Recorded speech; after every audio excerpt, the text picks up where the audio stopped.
Isahan natin sa mag-best friend. Yan. Dalawang sibuyas po yan at saka isang ulo ng bawang.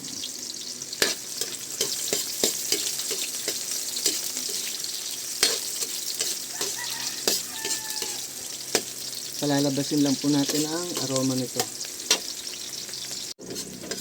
Okay po, labas na kanyang aroma. So, lagyan na natin ang tomato paste.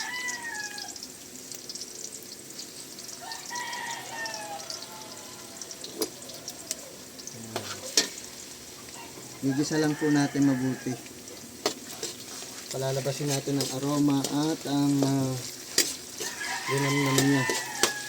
Ganyan po kasi ako magisa ng tomato paste. Ito na po, makalipas ang ilang sandali. Ang ganda na at ang bango. So, lagyan na natin ang ating chicken.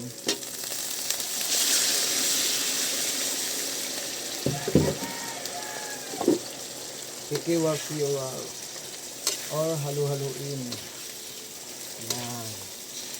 Para po lipas sa ilang sandali, eto na. Nagsabaw na.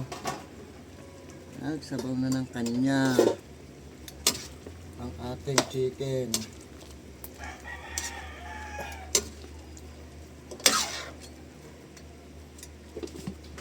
Lagyan na natin ang tomato sauce. Ayan.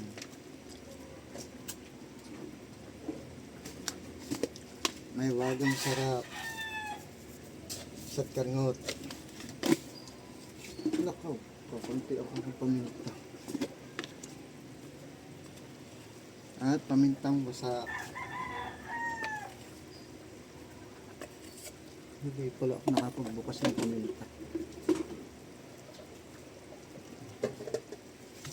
Liquid seasoning. Konti lang.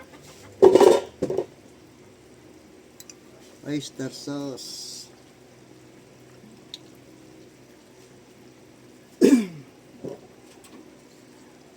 Worcestershire sauce. Pampabango, pampalinamnam at pampasarap ng ating mga luto. At ikikiwar-kiwar lang.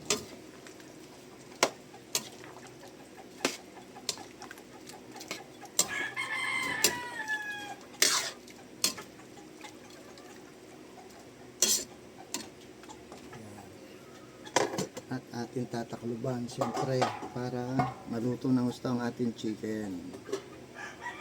Makalipas na ilang sandali, ayan, nagsabaw na ng sweet.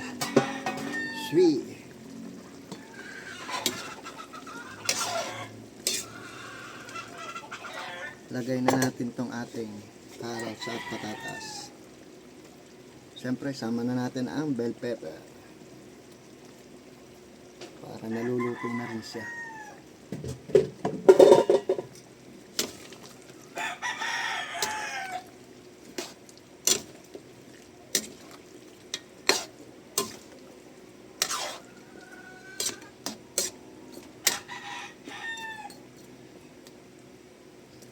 Bumango.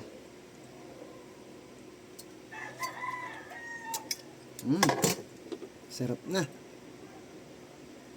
Malimutan pa natin ang ketchup, dagdagan natin.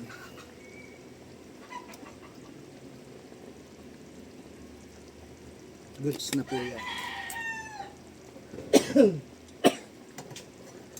At ating ikikiwar-kiwar.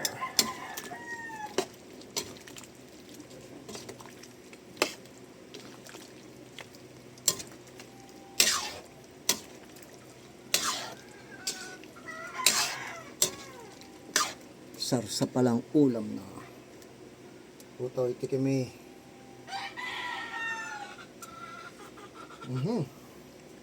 Napalali na. Galing mo utoy. Taklobe.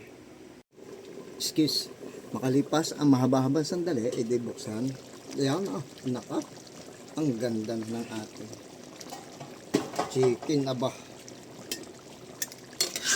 Ilalim ay angay. Halo, utoy, halo.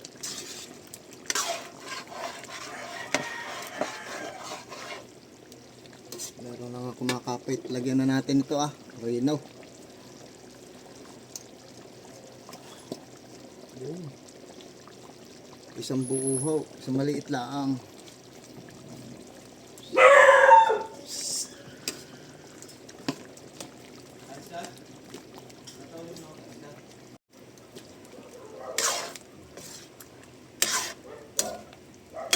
Ayan.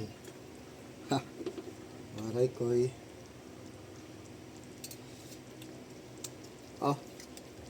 Ang sarap naman. Isang masarap na ulam na naman po para sa tropa.